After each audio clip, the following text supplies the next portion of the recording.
These people are calling each one that's on the list. So all of this stuff comprehensively is so important, whether it be the answering on the first call or your follow-up sequence or whatever it is. It's all just a part of building a business that is basically a giant system that becomes a money-making machine. And for those of you, if you don't like that nomenclature, a machine to help you help more dog owners and more dogs. However you want to look at it, one's linked to the other.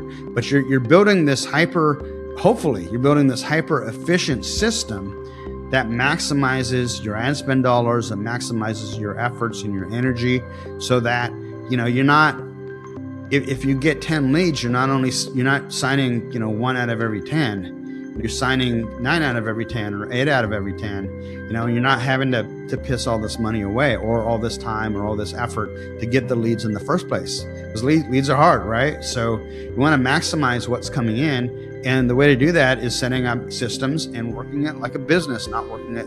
It's the dog training business. It's not the dog training hobby. You probably heard me say that before. So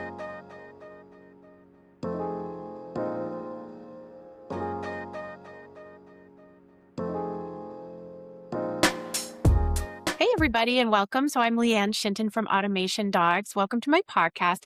On my podcast, I commonly speak with experts. You're going to hear from one amazing expert today. And these experts are brought to you, dog trainers, to help you with your business. So today, without further ado, welcome Adam Katz.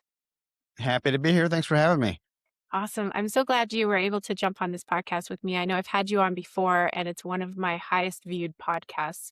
I think you were on my very first podcast as well. And you have dogtrainertoolbox.com, dogtrainertoolbox.com, right? Good. Very good. Okay. So I want to talk with you because there's a couple of things that I see on my end helping dog trainers that I want to talk about, because it seems to be kind of a common thing. So we're going to talk about it today, and we're not picking on anybody. We just want to help, and we're going to talk through solutions, takeaways that you can take away and implement right away. And Adam, I know you as well have some things that you'd like to talk about. So let's dive into your stuff. Let's jump into what you want to talk about first. Sure. And then we can, because we'll leave my stuff for the end, and I could go on and on. So Okay, yeah. And your stuff it's been very popular on Facebook recently, so I think people will want to hear about that. First, let's give them a teaser, yeah. so they stick around to the end. So there's been a lot of controversy, specifically around Justin Rigney and his negative keywords. I'm not talking about his potty mouth. I'm not talking about his profanity. Actually, I love the guy. I think he's amazing. But there's a lot of maybe miscommunications or lack of nuance regarding Google Ads. I don't even run Google Ads anymore. I had one of the largest Google Ads agencies in the dog training industry. At any given time, we'd be running campaigns for between 50 to 60, sometimes 70 different dog training businesses. And about, I can't remember, I think around 2019, I said, no more, I'm tired of messing around with Google, and I sold it to my lead tech. So I don't even run Google Ads anymore, but I want you guys to be safe, because there are so many sharks out there, SEO guys and Google Ads and Facebook ads. I do run Facebook ads. That's another story for another day. But I want you guys to be safe, specifically in regards to Google Ads and your Google business profile and your SEO, especially when hiring somebody, to know whether or not they're taking advantage of you. So we'll get to that a little bit later in the video, and we'll start off with something I know Lianne wanted to really talk about first. Okay, cool. How's that for a Cool. teaser? That's a great teaser. I'm excited. That's why I'm here. So something that I see commonly is when we talk on the phone as business owners. So I call dog trainers. That's something I do to help them, to invite them to be on my podcast for various reasons.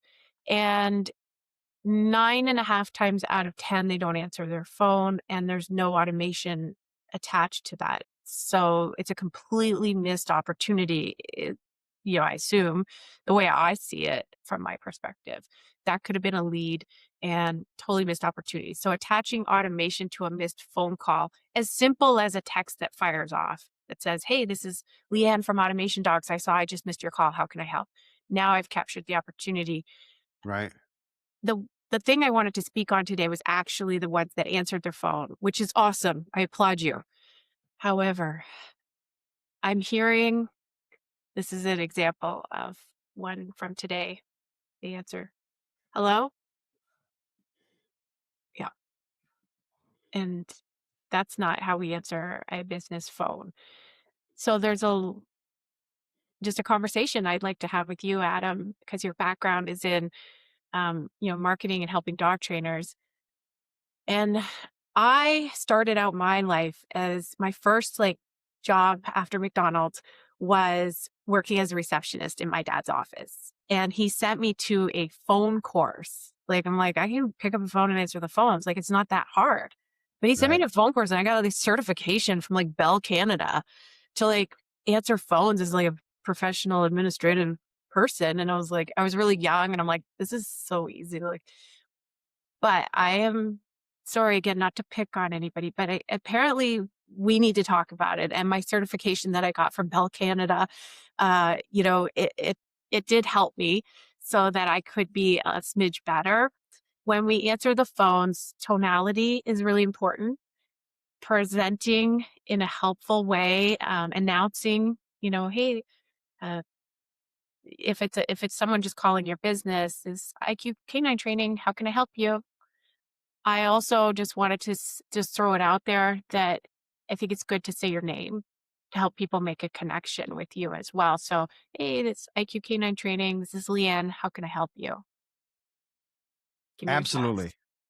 Absolutely. I mean, it's to me, when I call a business owner, be it a dog trainer or any business owner, and they answer the phone with "Hello," I'm like, did I call the right number? Yeah. Like, is this IQ Canine Dog Training, or is it, you know, did I get the wrong number?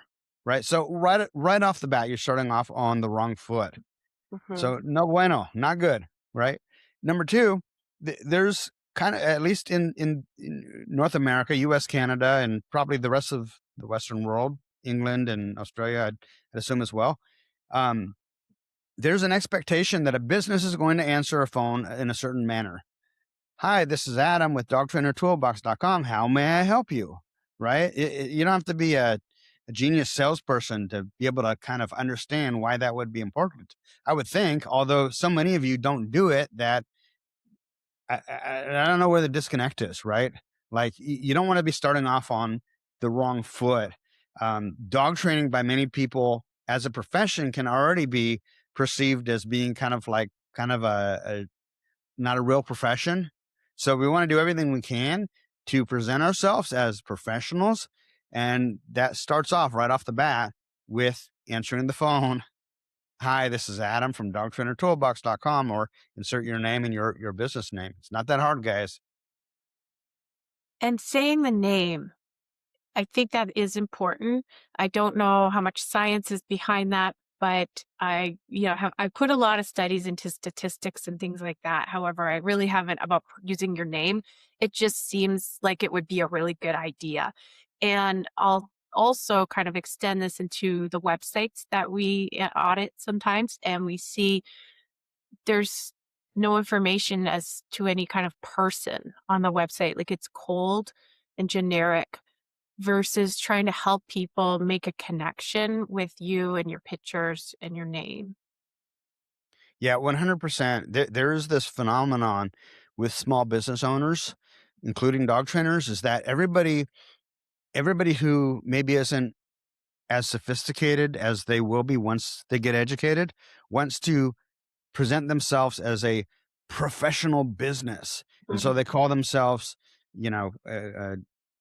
Jones Canine Corporation Limited or something like that. And, typically people want to do business with other people. They don't want to do business with, IBM Corporation. They want to do business with John, especially with a local business, right? It's person to person, it's personable. And so when you call a business or when you hit their website, if the website doesn't have information on who's actually behind the business, and I don't mean this is our mission statement, because nothing turns me off more than reading somebody's mission statement when I hire a plumber, or a dog trainer in this case. So I want to know, hey, this business is owned by John and Susan. They live in Ocala, Florida, my community, right with me. John grew up going to Summerall High School, and he met Susie when he was in the army, and along the way he learned dog training and he fell in love with dogs. And there's like, okay, this is like a real person I can connect with, not Mhm. some IQ Canine Training Corporation, with business offices Mhm. in two locations, and here to serve you. No, I just want to deal with Lianne. Yeah. So. Yeah. A disclaimer, IQ Canine Training is my old dog training Yeah, business name, yeah. and they are But wonderful. And so I yeah, have a we'll just client. I have a client named Nick. I can't even remember his last name right now. But when he first reached out to me to have me do his website, he had a couple of ideas for his business name, right? And they were like your typical, canine training unlimited to kind of names, right? Like names that you would immediately forget. Even if you saw the business drive by, you saw the truck with the truck wrap, you would forget the name 2 minutes after you saw the truck and the wrap, right? And so the guy's name was Nick, and I think it was me. Maybe he suggested it, but I think it was me who said, "Why don't you just call it Nick's Dog Training?" Brilliant, right? How easy is that to remember? Nick, the name of his business is Nick's Dog Training. Super easy, right? Like Mhm. I can remember that by the time I get home, even if I didn't write it down. Nick's Dog Training, super easy. So, I it's a feel good thing. It's like, hey, there's a real person. He's not hiding behind some corporate vague name. He's not trying to sound cool. It's just Nick's Dog Training. Super. Hey, Nick, I got a dog. Need him trained. Can you help me out? I'm gonna call Nick. Right? Yep. Make sense? Yeah, absolutely. Absolutely. And saying your name, I think when you answer the phone is really important too. Um, whether you're calling them, of course you're going to say your name. But if they call you, yeah, say your name. I remember I used to work at emergency hospital for dogs and cats and such. So I still remember like it's the same thing every time. It's veterinary emergency critical care. This is Leanne. How can I help you? Like it is ingrained. And so I think that saying the name is important, even in that missed call text back. Hey, this is Leanne from Automation Dogs. I saw I just missed your call. How can I help? And I think having the name in all of those places really helps build trust for people. Yeah. Especially if you're asking me to give you $3,000. Okay. And my first impression is, I call you and hello, and Mm. there's especially if there's dogs barking in the background or kids or whatever. I had a sales call a couple months ago with a guy who, it was obvious. And in fact, he even told me he was at the drive-through of Hardee's or something. While he was on the call with me, he's like, he set up this appointment for me to help him with his business, to help him, run ads for him or whatever it was. And I can hear his kids playing in the back. His wife's like, "Oh, get me the one. Make sure mine has tomatoes." On the call with me, the professional call here. And again, people just don't stop to think like, what am I communicating? Am I coming across as a professional? And if you're not, fix it. Stop doing that. Stop doing anything that makes you look not like a professional. I mean, people give me a hard time because I say that dog trainers should show up to meet their clients dressed professionally. Mhm. You know, if I mean, you could do whatever you want, but for my money, if I take an A and a B, dog trainer A, dog trainer B, and one of them's dressed professionally, and then one of them is wearing just regular street clothes and shirts not tucked in, et cetera, et cetera. I'm going with A every single time. And I'm 55. Maybe I'm a little bit old school at this point, but but think about if you lose 1 out of 10 clients because you're not answering the phone like a professional business, you're not dressing, like a professional, then what are you even doing? Why even pay for leads or pay to promote your business if you're going to just flush 1 out of every 10 leads down Mm. the toilet? I feel like I'm beating a dead horse at this point, so I'll turn it back over to you. I think that's something that we don't think about enough too, in our dog training business is flushing that lead, leaking money, like leaking profit, especially when we're paying for an ad and then we're not working. That one lead could be a $2,500 sale. Easy. Yeah. Oh yeah. Yeah. That's it's such a problem for my business. I'm running Facebook ads, and it's a lot more economical than running Google ads. But at the same time, because the leads are coming from social media, you're grabbing them when they may be doing something else. They may be at work, or they may be putting the baby down and looking at the phone at the same time, whatever it is, right? So they're submitting their information, and then you, the client, the dog trainer, has to follow up with that client, and that means having a process and a system for working the leads. And so what does that mean? Just as an example, it might be on day one, the day that the lead comes in, day one, day three, and day five, you follow up with a call, a text, and a call, a text, and an email on day one, day three, and day five. And if you're lazy, then on day two and day four, you just follow up with the email and the text. And by the way, this is where Automation Dogs really shines, because you guys are able to automate 66% of that process, right? Automation, follow up with the email and the text, because it's hard. It's a lot of work working that lead. But if you do that, if you just do a 5-day follow up, and on day five, if for whatever reason you still haven't heard back from them, a lot of people, you hear back sooner, but if for whatever reason you haven't heard back from the lead, that fifth day, you follow up with something like, hey, we've been trying to reach you and just want to let you know that this is the final time we will be contacting you. So if you want to take advantage of our free dog training consultation, evaluation, and temperament test, which is normally $89, but for a limited time, we're offering it for free. But you need to call me back within the next 24 hours so that I can get you booked into my calendar, because our time slots are getting booked up really fast. So I need to hear back from you. And if you do that on the fifth day, it really gives them a kick in the butt. And what we found is that if you implement that 5-day process, you will increase your revenue by 30 to 40%. That's significant. At the end of your year, that means 30 to 40% more revenue. So if you're making $100,000, that means you're making 140,000, or at least 130,000 by implementing that process. Now you can go more. A lot of dog trainers will go more. They'll say it's the last time, and then they'll keep calling them, and they'll follow up once or twice every week thereafter, right? Because you'll eventually pick those people up. Sometimes 6 months later, 3 months later, somebody died in the family, and they're like, they had to put the dog training on the back burner for now. From the time that they responded to your ad to the time that you were able to make contact, somebody died, right? Imagine that falls in your lap. You're not thinking about dog training at that moment. Guess what? When my dog trainer follows up, 2 months or a month or 3 months later, whatever it is, all of a sudden now they're in that frame of mind. They still have that need.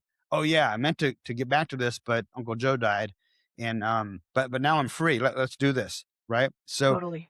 working that lead, the follow up, so important. And again, that's where you guys, what you're offering.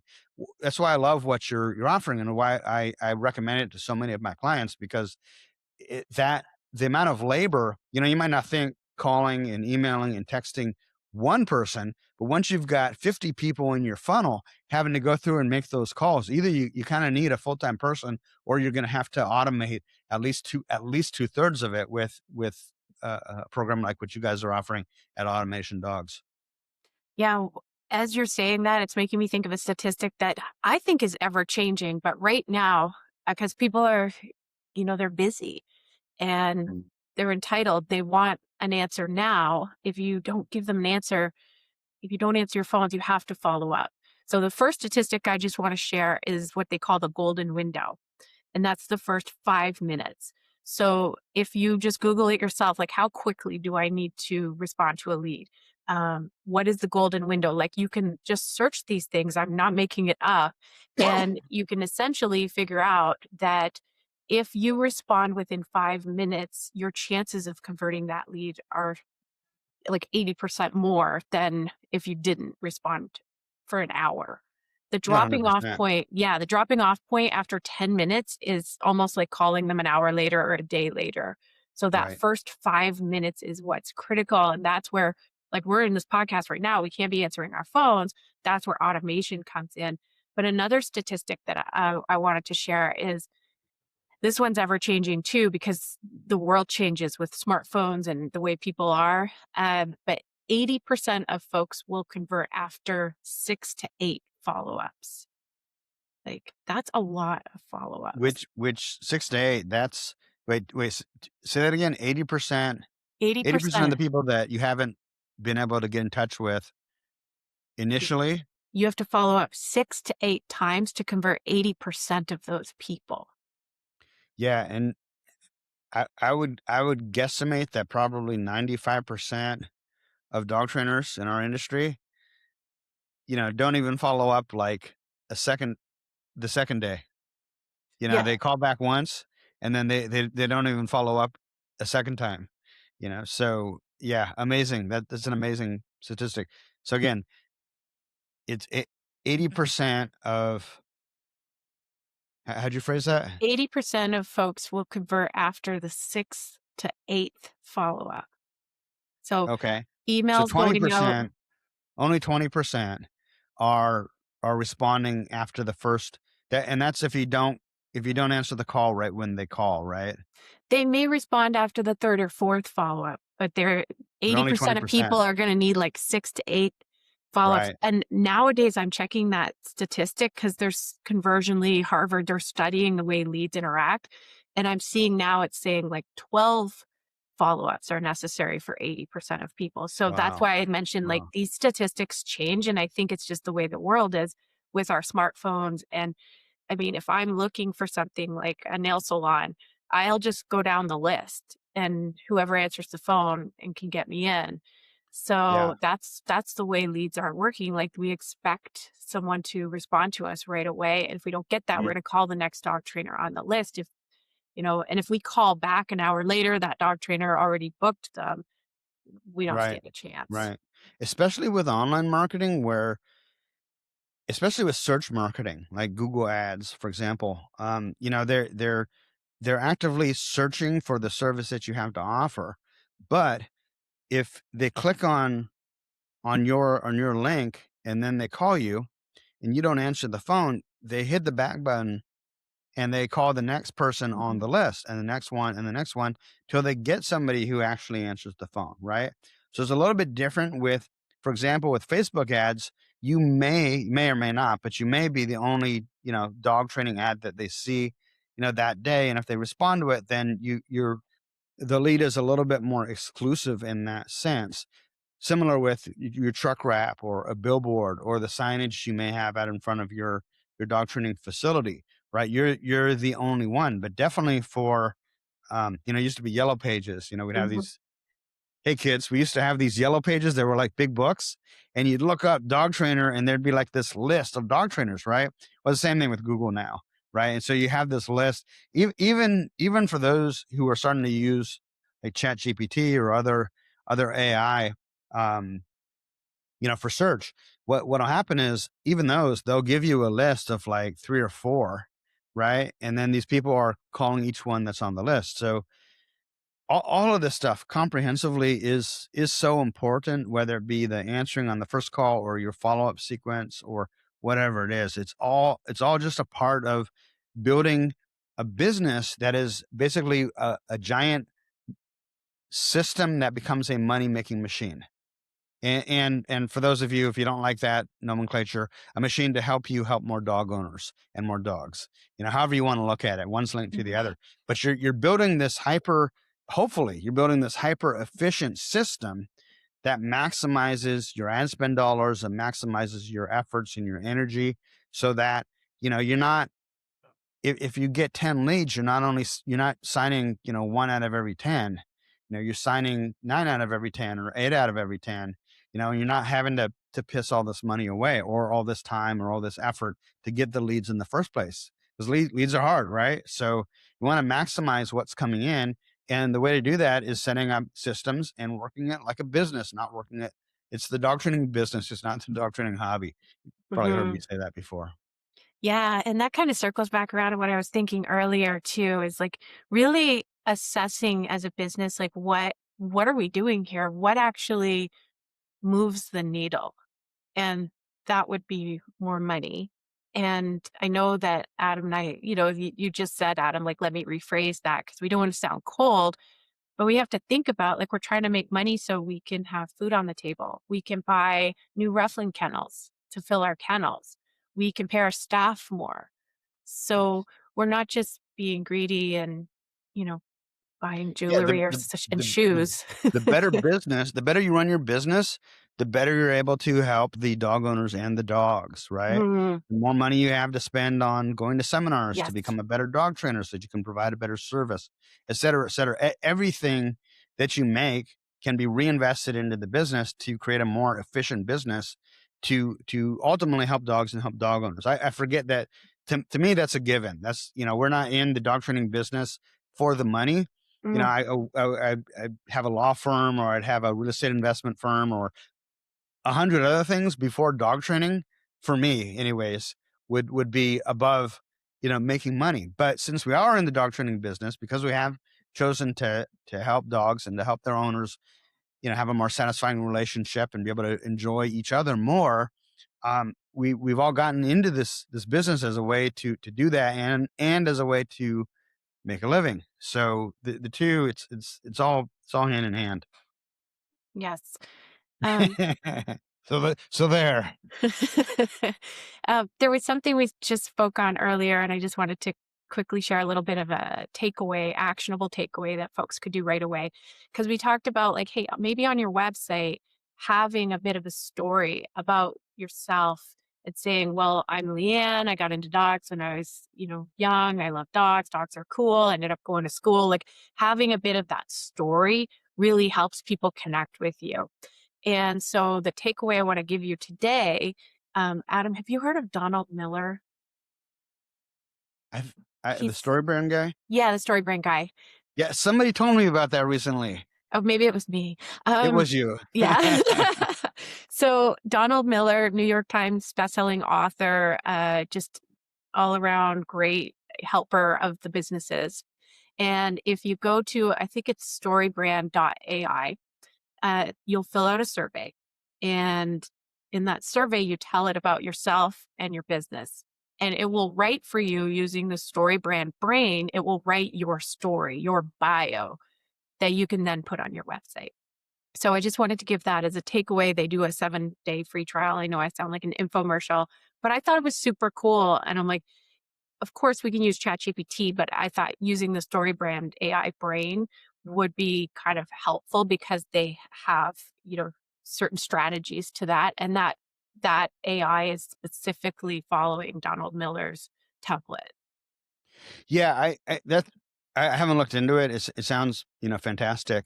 One of the things I tell people in general about writing about themselves, their bio, it should be a secondary part of the website. It's an important part, but it should be written in the context of remembering this. The dog owner is really not so concerned about you and Mhm. all the things that you've done. If I'm the dog owner, I'm really concerned about me. So that bio should be written in the context, in the framework of how is this guy able to help me. So for example, instead of saying, I went to the Tom Rose School for Professional Dog Trainers and I received this certificate, and me, well, how does that serve you, the dog owner? So Mhm. I was really fascinated with how to fix dog training problems as a kid. After I graduated from college, the first thing I did was I went to this school I heard about in the back of a book I had read called the Tom Rose School for Professional Dog Trainers. And what fascinated me so much about going to that school was that there was the promise that I would learn how to help dog owners just like you fix your dog's behavior problems, and specifically dog aggression issues. So if you've ever wanted to be able to take your dog out to, let's say, a local concert at the park, or sit out with him at a cafe and not have to worry about his reactivity when another dog walks by, these are the types of things I learned when I went to the Tom Rose School of Professional Dog Trainers. And by the way, when I was there, I won an award because of blah, blah, blah, blah. But you see, it's not just me. I'm trying to kind of reorient what I'm saying So, I have let me see if I can pull this up. Hopefully it won't shut off. Well, Um, while you're let looking me, for that, I've wanted to just share, I think the framework for StoryBrand.ai, or Donald Miller's framework, is making the customer the hero in the story and you're their guide. So how are you going to, as their guide, help them to achieve the success and make them the hero of the perfect, story? perfect. Yeah, yeah. Yeah, as long as it's oriented to the you rather than the me, Yeah. you're going to be really really on point. So let me read you this. This is from one of our done for you dog training business websites, which I don't even offer. I'm not offering at this point, anyways. But just to give you an example, on the about page, Monica Black works magic with dogs. Her approach is fast, fun, and helps you to develop a balanced relationship with you and your dog. Here's why. Is your dog barking excessively, biting people or other dogs? Now remember, this is all in the bio, right? Jumping, chewing, or potting in the house, pulling on the lead, disobeying your commands? If so, we can help. At Marin County Dog Training, we're professional dog trainers, and helping people with their dogs is both our business and our passion. Got a family dog? We teach you how to stop your dog's behavior problem. You also learn how to develop a more satisfying relationship with your companion and how to communicate with your dog so that your commands are both understood and have meaning. Let me show you what's possible at our first meeting. We're currently offering a free consultation, evaluation, and temperament test. That's where I go into my pitch, right? We work with dog owners who are serious about transforming their dog's behavior. If this sounds like so if you look at that or you listen to that, how many times did I talk about you versus how many times did I talk about me, the dog trainer, and all the different stuff? And when I go to a dog trainer's website and I see their about page and they've got this long list of all the seminars they've already attended, like anybody cares, right? Hmm. Like, okay, it builds maybe credibility. You can make that argument. But really the most important thing in my life is me. It's not you, the dog trainer, it's me. So you got to write that in a way as to the person reading it connects and feels like, okay, how is this happen? How is this helping me? Not just, oh, great, you're a dog training, you're a wizard, right? Yeah. So Yeah. Yeah. So hopefully there's some takeaways there in the way that people present themselves, the way that people share their story in a way that makes the client the hero and they're the guide, much like Donald Miller's book, and his whole brand. yeah, no, you're really hot on that lately. I So am. I know I I say it's I in need podcasts. to I need to check that out and see what it's all about because I know if you like it, there must be something to it. Well, I think it spoke to me because it's hard for me to explain to people what I do. And I can tell you how I got here and how I was a dog trainer. And I knew that there was a piece missing in my business and how I had to figure it out to where a lead would come in and it was just thrown in the garbage, essentially. And I needed a solution for that. And my receptionist said, I'm moving back to Canada. And I'm like, oh my gosh, what am I going to do? And so I needed solutions for the front end of my business because if I didn't have that and I didn't work my leads, I didn't have customers Right. to make money. So that was the piece that I built. But it's really hard to explain what I Mhm. do because people compare what we do to other CRMs that are out there that are only for operations, whereas ours is for growth. It's to help you sell. It's to help you close. Those other CRMs that are out there are not. They're for Mhm. once the client says yes, and that's great. But what about this part over here where I missed that phone call? What's my solution for that? And that's where it's like, I don't even know what that's called. So I started getting Is into there story is brand. it lead nurturing? Yeah, like lead management. But then when I Okay. use the word lead, my mom's like, What's a Is lead? that a leash? And I'm like, Yeah. mom, she's a teacher. So I would lean on her for editing sometimes. So yeah, she's like, what does a leash have to do with this? And I'm like, okay. So yeah, I think lead, I think that's a really important point, yeah, especially with dog trainers, because dog trainers, their heads in, you know, hold the lead tight or don't hold the lead tight, that. yes. So yeah, there's where that language. And if I say lead management, then people think oh, she runs ads. I do not run ads. Adam runs Right. the ads. So Right. my world is running this automated system. Like it's a CRM, a customer relationship management tool. Um, but yeah, it's hard for me to explain. And that's why I've been leaning into Donald Miller's story brand to try and help me explain to dog trainers and others what I Gotcha. do. Gotcha. Perfect. Yeah. Perfect. So hopefully there's some takeaways for folks there. Again, free trial, storybrand.ai. We're not in a commercial or anything. I just think it's really cool and fun and it's free. But I would love to shift into, um, you mentioned Justin Rigney's video the other day and the negative keywords. And I would love to learn from you because that is something that I don't know about. So yeah. Cool. Well, maybe many of you, or maybe haven't, I don't know, but yeah, Justin Rigney, immensely popular dog trainer on social media. He's a content machine. In Mhm. that regard, he does, in my opinion, everything right because he's creating, I don't know, between 1 to 3 pieces of content that he's posting every single day, constantly keeping his name and his face in front of you.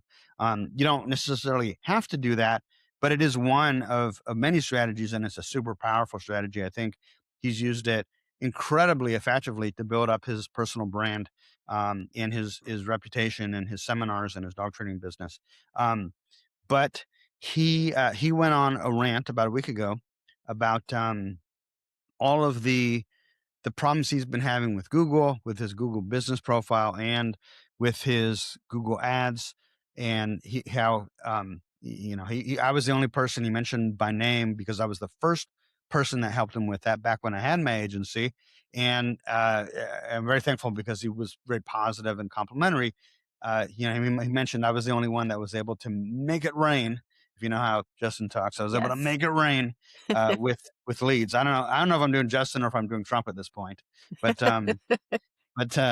anyways, um, after I sold my Google Ads business, the guy who took it over, Justin didn't have as positive of an experience for whatever reason, and then went on and tried several others, and couldn't figure out why he wasn't getting good results at that point. And then he did so I had addressed that in my video, and then he did another video where he was talking about how he stumbled upon his negative keyword list and how it had certain his list had certain keywords that he felt shouldn't have been on his negative keyword list. So let's real quick, in case you're not an egghead when it comes to Google Ads. Google Ads appear at the top of the search results. So when you type in dog trainer or dog trainer near me or whatever, you get the results. Usually the first 2 or 3 results are actually pay-per-click ads. So the advertiser, the dog trainer, runs these ads, and it has a little bit of information, and then the dog owner clicks on that, and then Google charges them, if it's one of the what we call a money keyword, anywhere from, like, back when I was doing it, it was anywhere from $2 to $6 on average. Some markets were a lot more expensive, like Vegas was $10 or $11. But now I would imagine it's probably even more expensive. It's, most likely $3 to $9 per click. So what happens is, as a dog trainer, you hire somebody to run your ad campaign. You got to pay them the management fees. That could be 500 to $1,500, depending on what you're getting and who's running the ads. But the ad spend budget is separate. So for most dog trainers, on average, they would spend about $50 a day. So just for the sake of argument, let's keep that number in mind. $50 a day, $1,500 a month. You spend $1,500 a month, and maybe through the course of the month you get X amount of leads, and you get a 7 to 9 times return on investment, or at least a 3 times return on your investment. So how that works is, most people, Rigney included, are under the mistaken assumption that you want to have big giant keywords like dog training or dog obedience, or maybe the names of your competitors, or just the word dogs. And what happens is that Google shows the ad for not only those keywords but other related searches, right, that it thinks that somebody looking for dog training may also be interested in. So what happens is, these dog trainers, or the inexperienced people who are running their ad campaigns, um, are advertising under search terms like dog training or dogs, and Mm, Google is showing showing the ad. Now remember, I've only got $50 a day and I might be spending an average of $5 per click. So basically throughout the period of the entire day, I've only got 10 clicks. So let me ask you, what makes more sense? To have the ad show every time somebody does a search for dogs, which who know what the hell they may be, their real intent is. Maybe they're looking for dogs for adoption. Maybe they're looking for pictures of dogs, or even dog training. Maybe they're looking for a dog training book or dog training backpack or dog training course, whatever it may be. Very, very broad, generally low intent. So as the ad manager, I may, depending on my strategy, I may take those broad keywords, stick them on my negative keyword list. My negative keyword list tells Google, don't show the ad if somebody searches for that. Do show the ad if somebody's searching for dog trainer near me, or dog training Knoxville, or dog obedience Knoxville, or dog obedience trainer near me. Those are high intent keywords. So we call those positive keywords. The negative keywords are basically everything else that a person could be. Service dog trainer near me, police dog trainer near me. If I'm the dog trainer, if I'm the dog trainer and I'm not offering police dog training, I'm not offering service dog training, we want to have that on the negative keyword list, because look, people will click on fucking anything, right? If they type in service dog trainer near me and the ad comes up, and even though the ad doesn't say anything about service dog training, they'll click on it anyways because Google showed it to them. Well, guess what? Now you're just out $5 or more. Basically lunch at Taco Bell, right? Just because one person clicked. So Justin went on this rant. Again, I love Justin. I think the guy's super smart. He's got a wicked sense of humor. He's got a lot of the pieces of the puzzle, but in terms of understanding Google Ads, nobody really took the time to explain it to him. So he's been screwed over so many times. He's understandably a little bit hot and bothered about everything associated with Google Ads. So he did kind of this rant video, which I'm doing my own response video, should be up later tonight. That kind of explains in a little bit more detail how this stuff works, because he's just completely misguided on how those negative keywords work. And so he was very hot and bothered when he found out that whoever ran his ads campaign last had keywords like dogs or Dog Training Elite, which was one of his competitors. Trust me, you do not want to run ads, that come up when somebody's searching for your competitor's brand name, their trademarked brand name. And all of a sudden they see your ad coming up when somebody types in their trademark brand name. That's called unfair business practices. It can, in certain circumstances, depending on the attorney general for your state, get them involved. It can open you up to lawsuits. And more importantly, it's a crappy keyword to be advertising under, because 80% of those searches are pre-existing clients for your competitor. So they type in the competitor's name, whatever the competitor's name is, Dog Training Elite or Set Me and Sit or whatever it is, right? And then they click on it and you answer the phone, hi, this is Adam's Dog Training Company. And hi, this is Adam with Adam's Dog Training Company, to be more precise. And they're like, oh, sorry, I thought I was trying to reach Dog Training Elite. Guess what? You paid $5 Not only would for you that. never have signed that client because they're already a client for that other dog training business, but you just lost your $5 to $9 as well. So you got spanked 2 different times because you were ignorant about how the process works in terms of what should or should not be on your negative keyword list. So I'm making this video not to criticize Justin. Again, it's understandable, why he feels that way. He just hasn't been educated on how the thing works. And he doesn't really want to be educated. He wants to just find some Google gangsta he can kind of pass it off to and hope that they run it right. But my position is this: you have to have a certain base amount of knowledge to kind of understand how the whole thing works in order to hire somebody to make sure they're not taking advantage of you. So as an analogy, if I need work on my car and I take my car to the local car mechanic and he tells me like, hey, Adam, you need a new flux capacitor and it's going to be $6,000. I know that there's no such thing as a flux capacitor except in the Back to the Future movie. And regular cars don't have a flux capacitor. So you're trying to take advantage of me. You're trying to screw me because I at least have that base level of knowledge to know that there's no flux capacitor. I'm never going to be an auto mechanic, right? You may never are probably never going to be a Google Ads manager, right? But in order to protect yourself as a consumer, you need to have a basic understanding of how this stuff works. I'm trying to do that with some of my videos in response to some of Justin's videos. Not because I have a problem with Justin, I love Justin, but because I want to help you guys out in the industry to better understand how all this stuff works, so that you can protect yourselves from being taken advantage of. Just like the dog training industry, you know how people can go to a weekend seminar and suddenly they're a master dog trainer. Well, it's the same thing in the paid ads industry, be it Google ads or Facebook ads or SEO or whatever else there is out there. People are pushing Google business profile. These people, they go to a weekend seminar and suddenly they're an expert, and they make big promises that they can't deliver on just because they want your money. And so the more information you can arm yourself with, not to become an expert in those fields, but just to be able to hire your own Google gangsta intelligently, is going to make sure that you're a little bit more protected than you would be otherwise. That was a very good, I'm gonna say rant, but yeah, that It's a was rant. I learned a lot in that. Um, and yeah, the flux capacitor is for time travel. So I Mhm. totally get that. Yeah, Yeah. unless you have a time travel machine, they're just trying to take your money, Leanne. Um, I think when you really spoke about the keyword of dog trainer elite or whatever it may be, that's your competitor. That really resonated with me. Um, yeah, that was powerful information. Yeah, and so many people do it, and it's a bad idea. It's a bad idea. I get it. You can do it.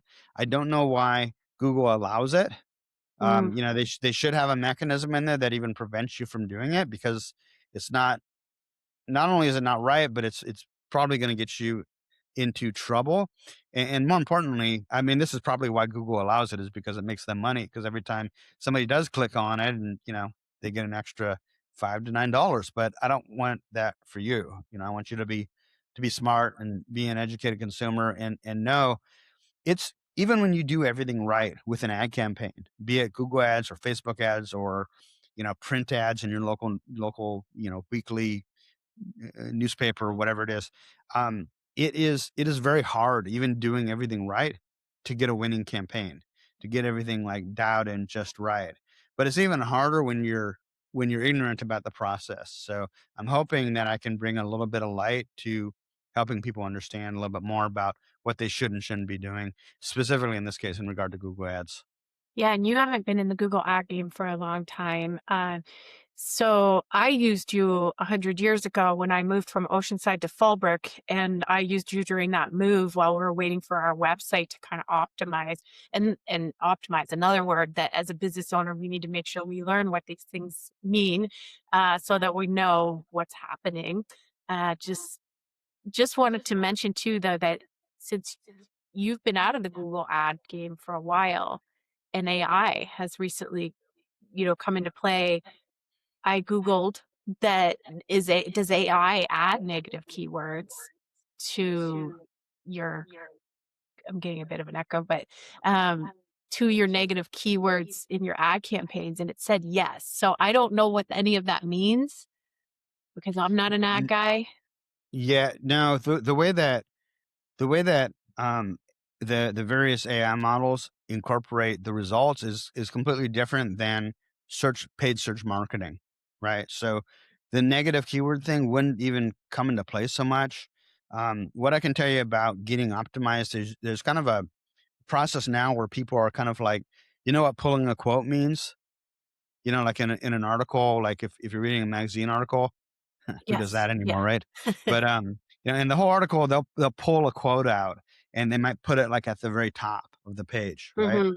And so it's kind of the same thing with AI and your websites. From what I've read, anyways, is that the AI will try to pull a quote or pull some information off the web page to figure out if that makes sense to incorporate into the results that you get when somebody uses an AI model for search. But I think it's a totally different discipline. I don't believe it works with negative keywords and positive keywords and all of that. I Okay. think it's a separate kind of thing. So Okay. I got to ask real quick: is that a kitty right in the corner, or what is that That's over your left ear? that's flirty. Oh, is that Flirt? Okay, Yeah, hi that's Flirt. That's Hi, Flirty flirty. baby. She Uh, she's oh, sleeping. She's a perfect oh, angel. my heart. Yeah, you got this Jack Russell, and we never hear the end of it over there. You're like one of those fur mummies. One of those what? Fur mummies. Firmamaid? Fur mummies. I Fur can't tell mum what you. fur mummies, like a fur Oh, mummy. for mommy. Yeah, fur mommy. Yeah, Fur exactly. mommy. For daddy in this case, right? I say Yeah, mummy, maybe because I'm Canadian, I mummy think so. versus Yeah, mommy. yeah, yeah. Um, y'all like maple syrup and weird beer and stuff up there, so I don't even know where your brain's at sometimes. But mummy, yes, mummy. I feel like I'm in a Pink Floyd song right now. Anyways, yeah, it's Parson Russell Terrier, cute as a button, can't get enough of them, just want to eat them. Yeah. So, That's that's anyways, flirty too. So um, so hopefully this has been helpful to you guys. I think I'm probably running long at this point, but I'll yeah, turn it over to we've you. talked for almost 50 minutes. So yeah, we'll wrap it up. And yeah, thank you everyone for listening. Adam, if folks have questions, how can they reach you? What should they do to connect with you to help maybe get your advice and direction for their business? Yeah, if you guys have any questions about anything, head on over to the Dog Trainer Marketing Group on Facebook. You'll see a picture of me with a Dutch Shepherd on the masthead of it. It's free to join. You'll be amongst over 5,000 professional dog training business owners, swapping secrets, strategies, tactics, and tips on how to grow your dog training business, how to run a dog training business, how to start a dog training business. And we've got a really good community. I'm really good about clamping down on the spam and the bullshitters, and we've got a handful of people that are doing over $1 million a year with their dog training business, some of them over $2 million a year with their dog training business in there, and they'll chime in at times to answer questions if I can't answer it. It's a really good group to get questions specific to uh, the marketing and advertising and the business side of the dog training business. If you want to work with me specifically, have me run your Facebook ads, or if you'd like to know who I recommend for other services like Google Ads or SEO or automating your business, excuse me, check out dogtrainertoolbox.com. And you could see all of my info products and services and stuff at dogtrainertoolbox.com. Thank you, Adam. And I will My try to give pleasure. a little pitch based on my story brand Do it. Let's kind of hear it. theme there, but try to explain what the heck I do over here. But I also help dog trainers and dog trainer myself, of course, been doing this for over 33 years. And a lot of our clients are solo dog trainers, solo entrepreneurs, and some are big time dog trainers, like Adam said, some making $1 million, $2 million a year and on up.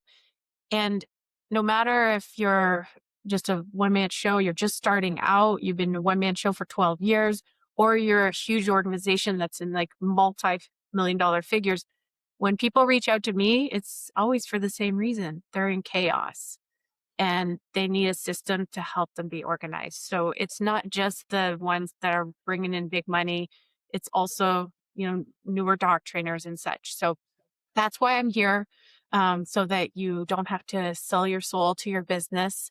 You can automate it and take, a little break. I was recently actually at one of Justin's seminars. I was at Professional Canine Development. I can never say what's wrong with me. Professional Canine Trainer Development Conference. And it was in Ohio, and Justin was the keynote speaker. And one of my clients actually had come to see Justin as well. So we were sitting in the keynote, which was like over 2 hours. And he leaned over to me and he showed me his phone. He's like, I booked 3 clients right now Nice. because of your system. Just sitting here on vacation with my wife. Of course, as Right. dog trainers, we take a vacation by going to a dog training seminar because that's how we Yeah. roll. But yeah, it was like that felt really good for me to know that just in that like 2 hour period, his system was working for him. His website was working for him, and he was on vacation. Mhm. So I love it. That's why I refer people to you, because it's really it's a system, it's a process that goes hand in hand with what I'm doing, and I think anybody that's doing any volume of business needs a solution like what you're offering. awesome. Well, thank you everybody for listening. Again, Adam Katz, thank you. And I'm Lianne Shinton, and everybody have a great day. Later, guys. Later.